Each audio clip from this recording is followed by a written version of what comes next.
Hey guys, welcome back with me again in this channel. On today's tutorial, I'm going to show you how to easily translate your design into another language in Canva mobile.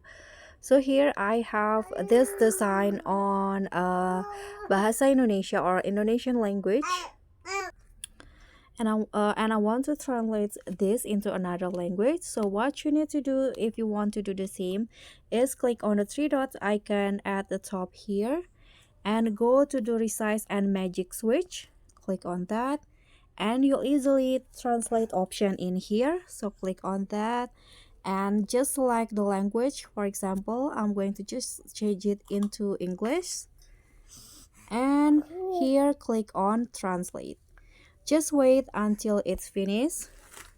Now Canva is translating my design, and just click on open, and after that the new design with the language that I chose will be finished like this.